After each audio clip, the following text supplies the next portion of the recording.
If the goal was endurance, conditioning, that'd be another story. Right now, the goal is put on as much muscle tissue as possible. As you know, if you've been following me, I'm on this road to 350 pounds with abs.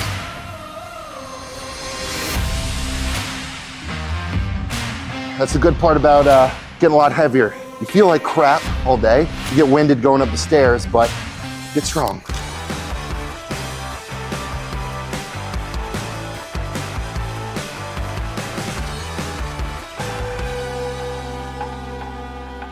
What's going on, guys? Okay, I'm here at the gym. We're gonna take you through a full day of training. If you're new to the channel, my name is John Heck. I'm a former NFL and college football strength and conditioning coach. I competed in strongman and powerlifting. Now I'm doing the bodybuilding thing. I run my coaching business, Chisel Performance. Got my podcast, do a lot of content creation. I work with strongmen, NFL athletes, bodybuilders, lifestyle clients, all sorts of folks, but I get after it at a high level myself. So as you know, if you've been following me, I'm on this road to 350 pounds with abs. For context, I'm 6'7", weighed in this morning at 331, so we are growing. By the time you're watching this video, I'll have recently put out another full day of eating. So you can go check that video out, see all the damn food I'm eating to put on this size, but I'm prepping for my first bodybuilding show right now. So this is gonna be kind of the off season, put on a bunch of size, and then we'll get into prep down the road, so you guys will be following along with that. But anyway, we're gonna get into this session, and between sets, I'll kind of talk through the philosophy, the programming of it all, the thinking behind what I'm doing to add all this lean tissue. But today on the docket, we got back, we got shoulders, biceps, triceps, and we also got calves thrown in. So I'll cut this intro here, we'll get into it, and we'll talk a little programming philosophy between sets. Okay, exercise one for the day. The main lift is gonna be the chest supported row. Okay, so we're gonna start off with the back work. I'm gonna get 2 sets here. So right now, what I'm doing in terms of programming, it's called weekly undulating periodization. So I'm rotating between high reps, moderate reps, low reps, kind of lightweight for sets of 12, 15, even 20, going to a moderate rep week, going more in the 8 to 12 rep range. And then this week it's heavy week. So we're shooting for more the 4 to 7 rep range. Now across all weeks, all sets are being pushed close to failure, either to failure or just leaving 1 rep in the tank. So when it comes to the back exercises, I like to use the straps. So I've got the figure 8 straps here, but it just takes the grip and the brachialis component out of it, lets me completely overload the lats, the upper back, not limited by grip. So as I get up to these heavier sets, most of these back exercises, I'm gonna be strapped up. As you can see, this machine is meant to have your feet put on it, but when you're 6'7", you've got to make do with machines that were built for normal sized humans. So story of my life.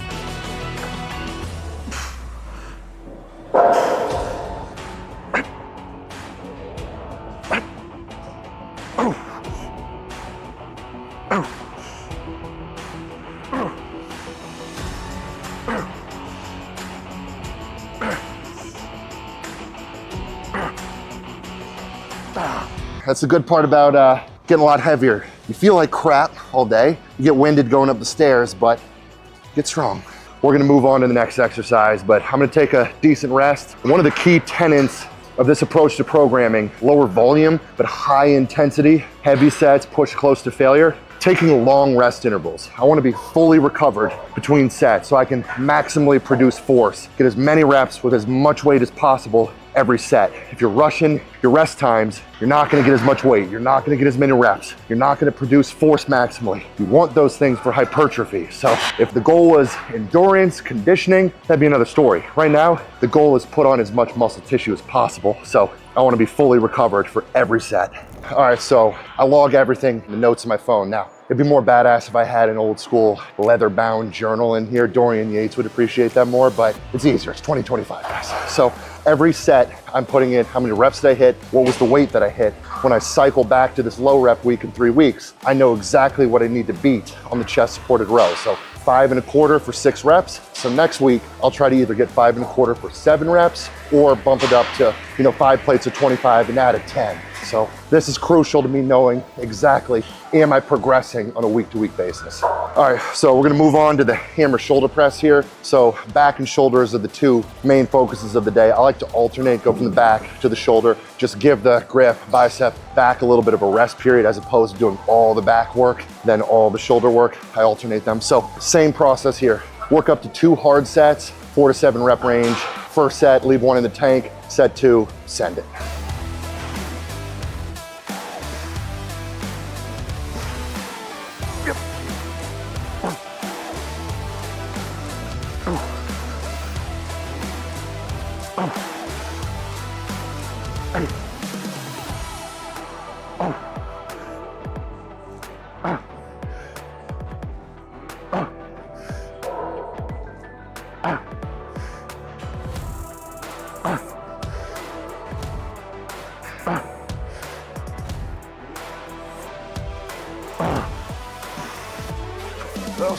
I guess I was sandbagging on the first set, but that's just sort of, it's like a proprioception thing. Like first set, it's your first time touching the weight. It just feels heavier in terms of just the weight in hand, nervous system's not quite amped up yet. And then that second set, okay, I've already felt the weight, all the motor units are fully recruited. Then I get more strength. The weight just feels lighter. So, you know, I thought I was gonna get 6 or 7 there, ended up with 10. So would have preferred to gone heavier from the get-go on this, but at the end of the day, hell of a stimulus still. So that's a win.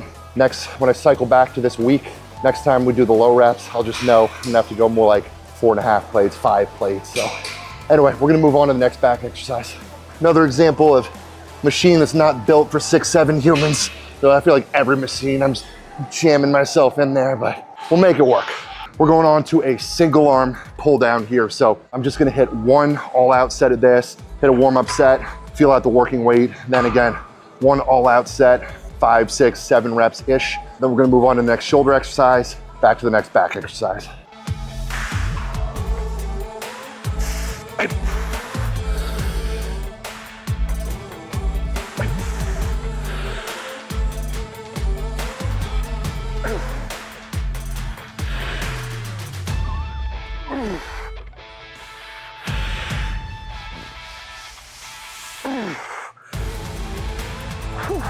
So when I'm kind of establishing some new exercises, I'll play around with it a little bit. Hey, play with the grip, play with the angle, really try to find that sweet spot where I'm really hitting the target muscle optimally. So like, you know, start with the supinated grip, felt okay. Try the neutral grip, that angle, the elbow pass feels a lot better. Feel that a lot more in the lat, so good adjustment there. It's just 4 reps, obviously not a traditional hypertrophy rep range. Hit as those 3, 4, 5 reps right up to failure where the real stimulus is. So we're gonna move on to the next shoulder exercise, then we'll go to the next back exercise. So I'm gonna put this in the logbook, move on. So looking at today's workout, I have another shoulder exercise, but it's gonna be a lateral raise. And what I was thinking was my first tricep exercise is gonna be a Smith machine JM press. So I'm gonna take advantage, hit this first when my elbows are still warm from the shoulder press. So I'm gonna hit the Smith JM press. I'm gonna pair this with my other back exercise, and then from there, we'll move on to the shoulder lateral raise. So if you're unfamiliar with the JM press, it's kind of a hybrid between a close grip bench and a skull crusher. So I'll take same grip I'd take for a close grip with a hinge to the elbow, kind of tracking the bar towards about the throat. So getting that kind of hybrid movement for the triceps, and you're able to load this decently heavy, heavier than you possibly could a true strict skull crusher. And it's a little bit easier on the elbows as well. So this is one of my S tier main tricep builders. So we're gonna see what we can get up to, probably around 2 1/4 on this thing, 275. So warm up, no, we'll see at the working set.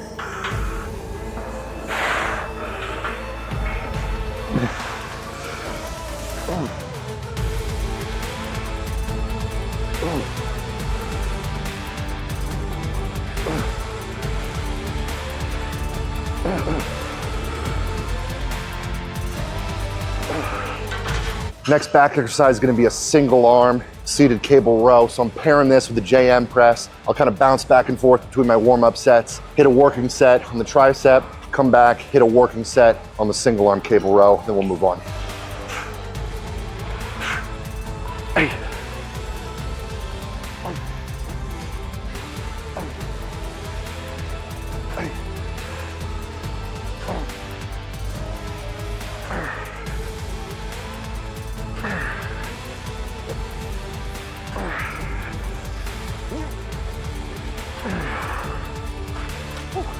I try to keep the foot on the side that I'm rowing with planted. If I didn't have that here, I'd be able to turn and kind of open, which would take tension off the lat. Whereas here, I'm not able to open up towards my rowing arm, and that keeps all the tension on the lat. Gonna hit this working set on the JM press. We'll go on to a straight arm, cable pullover, and some laterals, bicep, one more tricep, finish off the session with some calf work. Like I've been doing, leave one in the tank on the first set, send it on the second set for all the exercises where I'm doing 2. Now, of course, a couple of these, the single arm pull down, single arm cable row, it was just 1 set. So from the get-go, I send it. But a couple of these, trying to put more of an emphasis on the tricep work today, the shoulder work. We really sold out on the chest supported row. So those are the exercises that get 2 working sets. So we'll hit another one here. I'm gonna move on to the next lat exercise in the meantime. All right, going to the straight arm pullover. So these can be a little bit tricky to execute correctly. So you'll get a sense of what I'm doing here, but this is one where you gotta be in tune with your body. Kind of, I don't like to overhype mind muscle connection, but this is one where I feel like you kind of do have to have that connection with the lat. Otherwise you start having your triceps taking over on this. So I like to use the V-bar. Some people use the straight bar or a rope. Straight bar, you end up getting a little bit more tricep and you've got your hand turn over, palm down. So I like to have a little bit more of a externally rotated grip here. So I'll set up, think pull to the waistband, really squeeze in elbows to rib cage. Big stretch at the top, elbows to rib cage. If you do those correctly, nothing else will give you quite the same kind of lat pump and lat stretch. One trick you can do, if the weight on the stack is outweighing your body weight, it's pulling you forward, you can hang a dip belt, weighted belt around your waist. Hang some plates there, it'll kind of anchor you in place. Now, I'm 330, so I'm heavy enough to kind of just stay rooted, but even as I start to get fatigued a little bit, start to tip forward. But good set of 8 there. There's just a one-shotter on this. You can hit this last set on the tricep, move on to the final lat exercise of the day. And hey guys, by the way, if you want to train like this, the weekly undulating periodization, high, moderate, low rep model, maximizing hypertrophy, I dropped my 9-week winter bulk hypertrophy program. You can find the link in the description for it. Check it out. I think it's my best program to date. Okay, so I'm more than maxing out the stack on this exercise. So in that situation, I use the gym pin. Highly recommend one of these if you're strong enough to warrant it, but max out the stack. You slap this guy in there, put a plate on. Now you've added additional weight to it. Just put a clip on. So if the stack is too light, bring a gym pin. You can put on as many plates as you can fit. Last back exercise of the day, wide grip lat pull down. You can hit one warm-up set here. Then we'll send it for 1 working set. Last set of back, gotta make it count.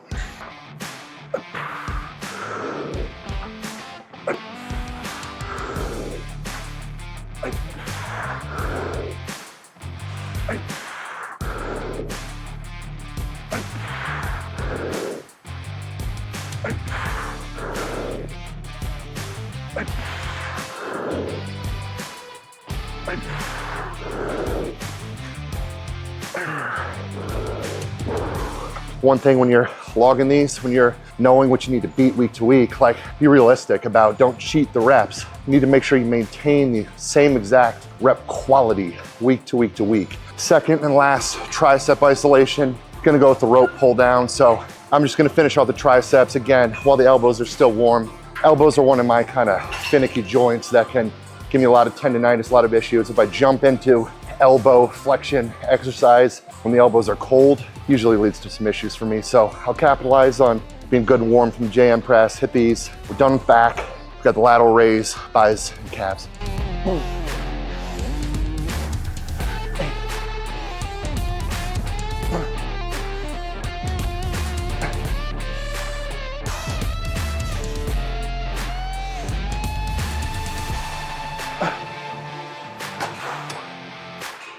You know the rule, 2 sets, leave 1 rep in the tank on the first one. See me starting to shake a little bit on that. Again, with these exercises, we got all that weight out in front of you. It starts to become almost an abdominal exercise. You're really having to stabilize. Another situation where you can have the weight belt just to anchor you in place. You're not having to stabilize and anchor with the abs as much. When I rotate back to this week, I'll have to use the gym pin, load additional weight onto this thing. At that point, I'll need to throw the weight belt on. All right, we're gonna go to a cable single arm lateral raise. 1 all out set on each side. Feel it out on a warm up, then we'll hit it. The main purpose of these warm up sets, really, number 1, it's to kind of gauge what's the appropriate work set weight. And then number 2, just to kind of get that neuromuscular feel for the exercise. The first set, you feel a little bit rusty on it. Then that second set, okay, everything's activated. You've got the path, the angle all dialed in, the movement pattern dialed in. So now, felt that. I know what I need to do for the work weight. That real working set's gonna feel a whole lot smoother having hit a build-up set.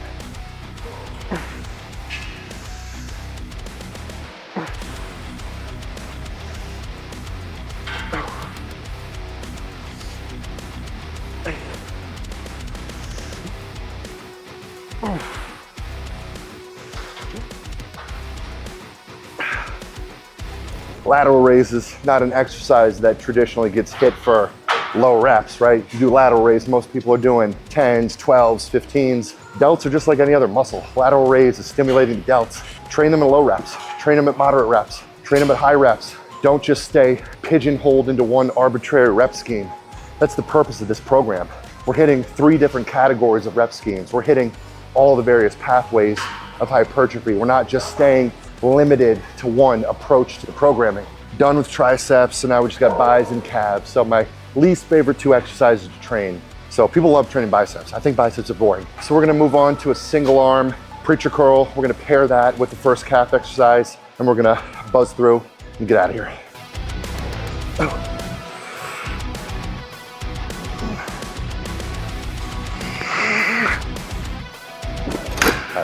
Now biceps are a muscle that, similar to pecs, like if I'm doing a pec fly, doing a bicep curl, I'm always a little bit more cautious. Like I'm not gonna be ripping sets of 4 on a bicep curl. That muscle is gonna be a little bit more vulnerable and you don't wanna pop a bicep. So I'm gonna play this a little bit more conservative, probably shoot for more of a 7 to 10 on this one. The next bicep exercise I do, it'll be the opposite. It'll be a big stretch on the bicep. So hitting the shortened side and the lengthened side on different exercises. By the way, got to draw attention to the last second Christmas gift from mom with the shirt. She gets me, so she doesn't know exactly why I do this stuff, but she supports it, so shout out mom. Okay, so we're gonna hit the calves today. So I'm kind of splitting up my leg days in terms of muscle groups. So tomorrow I've got a true quad focus day. So it's gonna be all quad exercises.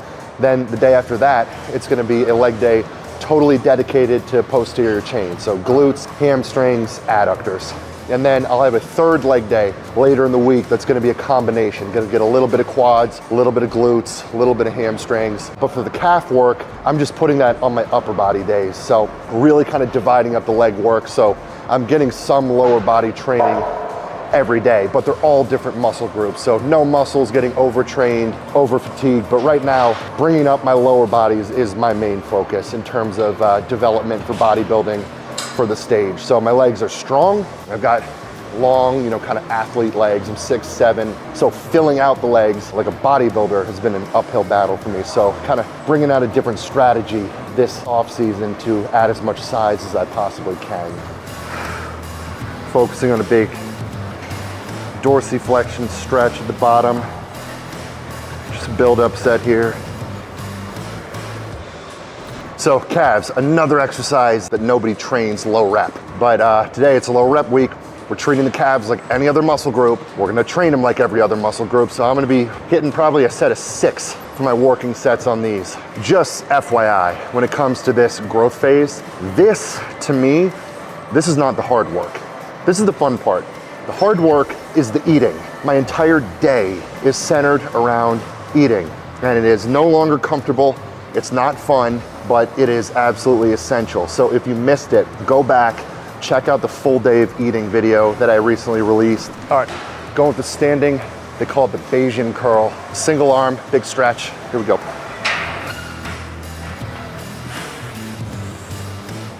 Right.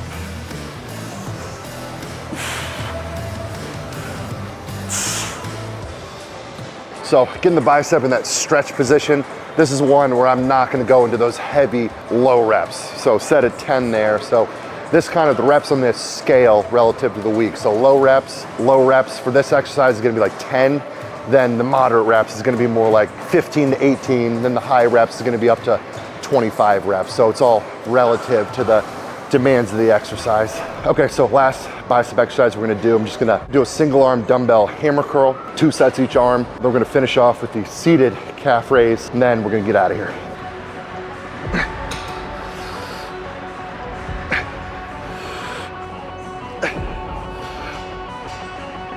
So the bicep work today, we're getting short in position, we're getting length in position, and we're getting the neutral grip, focusing more on brachialis. So kind of hitting all the different components of the bicep here. So one more set there, finish off the calves, then we're gonna hit the sauna and eat.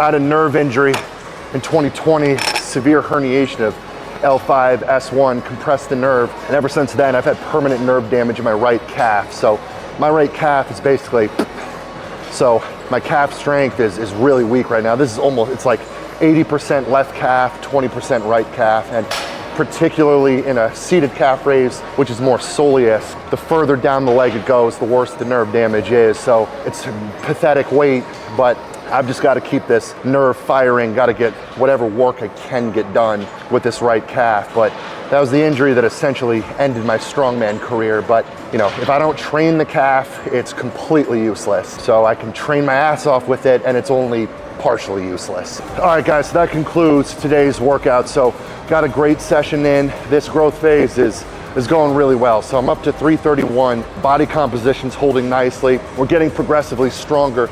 And that's the big thing, is continue week to week to week, progress. I'm adding weight, I'm adding reps across the board to all my exercises, maintaining a high standard and quality of these sets, of these reps, high, moderate, low, high, moderate, low. Keeps things fresh, new stimulus each week, hitting multiple different hypertrophy pathways, and then of course just hammering the nutrition, the recovery, the sleep, all that stuff. So speaking of that, I'm gonna hit the sauna. Actually, that's my post-lift recovery session, 15 minutes in the hot sauna. Then I'm gonna go to the car, got my post-workout meal waiting for me, so I'm gonna hammer about 200 grams of carbs, some easy digesting protein, head home, get some work done, eat again, work, eat again, work, eat again. That's how the day goes.